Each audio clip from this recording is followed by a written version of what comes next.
बिस्मिल्लाहिर्रहमानिर्रहीम। तमाम बुजुर्गों, दोस्तों, भाइयों को अस्सलाम वालेकुम वरहमतुल्लाहि वबरकात। ख्वाजा हैदर अली आतिश की गज़ल जमा नाहम की दूसरी गज़ल है और इसके दूसरे और तीसरे इशहार की आज हम तशरीह देखेंगे। सबसे पहले इशहार देख लीजिए। अदम के कूच की लाजिम है फिक्र हस्ती में, ना कोई शहर ना कोई दयार राह में है। इस शेर में शायर दुनिया को नापायदार समझकर इंसान को अमल की तलकीन करते हुए कहता है कि अगले जहां में इंसान के अच्छे अहमाल ही उसका साथ देंगे। ये दुनिया एक आर्जी ठिकाना है, इसके लिए इंसान अपने सफर आखरत का सामान यहीं रहकर पूरा कर, क्योंकि आखरत का सफर बहुत लंबा है और उस सफर में किसी भी किस्म का कोई ना तो रास्ता है ना ही पड़ाव। अगले जहान और इस जहान के दरमियान में सिर्फ सांसों का बंधन है। जब ये सांसें खत्म हो जाएंगी, सांसों की ये दीवार खत्म हो जाएगी, तो फिर तूने इस जहान फानी से अगले जहान कूच कर जाना है। ये जहान फानी है और जहान लाफानी की तरफ सफर इंसान ने हर सूरत करना है। फिर ऐसी कोई मंजिल भी नहीं आती जहां वो अपने लिए कोई सामान ले सके। इसलिए आखिरत के लिए नेक अहमाल का जो सामान इस दुनिया फानी में मौजूद है, उसे यहाँ से जितना ज्यादा हो सके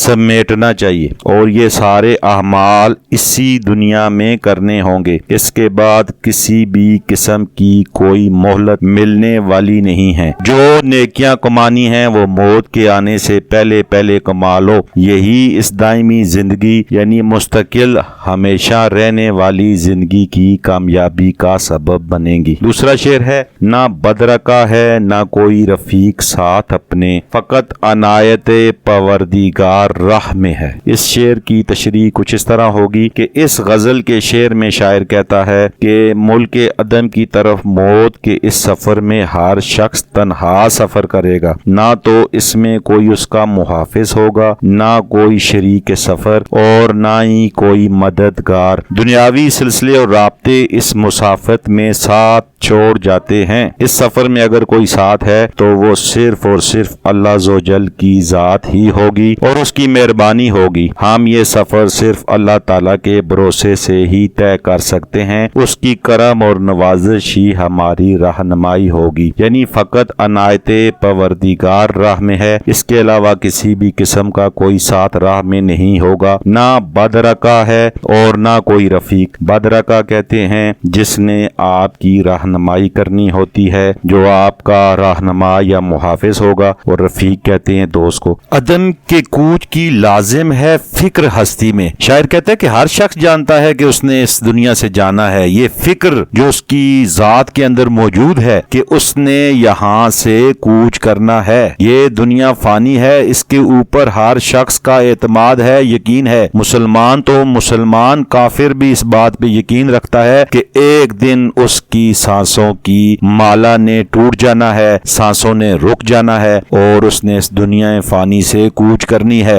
और अगला जो मिसरा है वो क्या है, ना कोई शहर ना कोई दयार राह में है। और उसे ये भी पता है कि जब वो इस दुनिया से जाएगा तो रास्ते में कोई और शहर नहीं, कोई और करिया नहीं, कोई और बस्ती, कोई और गांव नहीं जहाँ पे वो ठहरेगा। यानी कि यहाँ से जो ही उसने सफर मुकम्मल किया तो वो अगले जहान में चला जाएगा। उस जहान में जिस जहान से ना तो उसने वापस लौटना है और ना ही उस जहान ने खत्म होना है। लाफानी सफर के ऊपर वो चला जाएगा। वो इस फानी जहान आर्जी ठिकाने से सफर करके दूसरी दुनिया का आखिरत का सफर तय कर लेगा और फिर उसकी कभी वापसी नहीं होगी। और अगर उसने इस दुनिया में लोगों के साथ चक्कर, फराड, झूठ, धोखे किए हुए हैं, उसकी तबाही के सामान के तौर पर सफर करेंगे। लेकिन अगर उसने लोगों के साथ नेकियां की हुई हैं, लोगों के लिए आसानियां पैदा की हुई हैं, लोगों की जमीनें जायदादें जब्त नहीं की हुई, लोगों के साथ हमेशा अमाल सालिया ही सर अंजाम देता रहा, तो रोशनी की सूरत ये सारे अमाल उसके साथ अगली दुनिया में जाएंगे। और अगर उसके गुनाह ज्यादा हैं तो वो अंधेरा बन जाएगा, यानी उसे कोई सुजाई नहीं देगा, उसे रास्ता दिखाई नहीं देगा। इस दुनिया में इंसान दो कुव्वतें समेटता है, एक रोशनी की और एक अंधेरे की। रोशनी की कुव्वत उसे अगले जहान में मुनव्वर करती है और अंधेरे की कुव्वत उसे अगले जहान में मजीद अंधेरों में डाल देती جاتی ہے۔ اب یہ انسان تک ہے کہ وہ اس دنیا میں رہ کر روشنی والی قوت سمیٹتا ہے کہ اندھیرے والی قوت سمیٹتا ہے۔ اگر وہ نیک اعمال کرتا ہے تو اس کے پاس روشنی کی طاقت بڑھ چلی جاتی ہے جو اس کے وجود کو بھی منور کر دیتی ہے، اس کے وجود کو روشنی میں بدل دیتی ہے، اور یہ والی روشنی اگلے جان والی روشنی میں مدغم ہو جاتی ہے۔ لیکن اگر وہ گناہ کرتا ہے، غلاستیں اکٹھی کرتا ہے، تو اس کا جسم آہستہ آہستہ وہ غلاستیں اپنے اندر سمیٹتے ہوئے اندھیرا بن جاتا ہے، اور یہ اندھیرا اگلے جہان کے اندھیرے میں چلا جاتا ہے، اور اس اندھیرے میں پھر سے کوئی اور منزل دکھائی نہیں دیتی۔ اب کیونکہ وہ دنیا میں روشنی کو نہیں سمیٹ سکا، روشنی کو سمیٹنے والے عرصے میں اس نے اندھیرے کو سمیٹا ہے، اب اس اندھیرے کو ختم کرنے کے لیے اسے آگ میں ڈالا جائے گا تاکہ اس کے اندر کی ساری غلاستیں، سارے اندھیرے ختم ہوں اور اس کا جسم روشنی کو سمیٹنے کے قابل ہو سکے، اسی لیے اسے جہنم میں